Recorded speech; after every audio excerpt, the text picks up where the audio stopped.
गांव का चौक दैनिक जीवन की जीवंत ऊर्जा से जीवंत हो उठता है, क्योंकि राम कुएं से पानी खींचता है।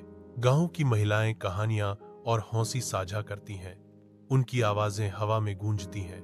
एक महिला कहती है, यह मुश्किल है कि रमा जैसी बहू मिले। वह लक्ष्मी का अवतार है। रामा विनम्रता और कृपा का प्रतीक है, क्योंकि वह अपने आसपास के सभी लोगों की सहायता करती हैं। उनके कार्य बहुत कुछ कहते हैं। चोरी के बाद ठाकुर और ठकुरानी निराशा से अभिभूत हैं। ठाकुर के घर में तनाव बढ़ने के साथ ही ग्रामीण इकट्ठा होते हैं।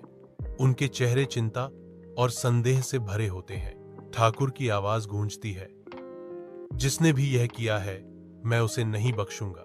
एक ग्रामीण बोलता है, संदेह की छाया डालते हुए, मैंने राम को ठाकुर के घर से जाते देखा। गांव पंचायत में रमा खड़ी है। ठाकुर उस पर चोरी का आरोप लगाते हुए उसकी डर साफ दिखाई दे रहा है। मैंने चोरी नहीं की, मैं निर्दोष हूं, रमा चिल्लाती है। उसकी आवाज निराशा से भरी हुई है। रामू अपनी पत्नी का बचाव करने के लिए उठता है। उसका स्वर दृढ़ता से गूंजता है, मेरी पत्नी वैसी नहीं है, वह कभी चोरी नहीं कर सकती। अपने घर की शांति में राम बेकाबू होकर सिसकियां भरते हैं, क्योंकि रामू सांत्वना प्रदान करते हैं। रामू की आवाज दृढ़ संकल्प से कमरे में गूंजती है, मुझे पता है कि तुम निर्दोष हो, हम सच साबित करेंगे।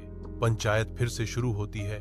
हवा प्रत्याशा और अनकही तनाव से भरी होती है। रामू ने सबूत पेश किए, जिससे राम पर लगे आरोप झूठे साबित हुए। सत्य सामने आने पर ग्रामीण हैरान रह जाते हैं। राम की निर्दोषता का खुलासा करते हुए ठाकुर माफी मांगते हैं। उनके शब्द स्तब्ध चुप्पी में गूंजते हैं। राम की प्रतिष्ठा बहाल हो गई है। संदेह का बादल उनके कंधों से हट गया।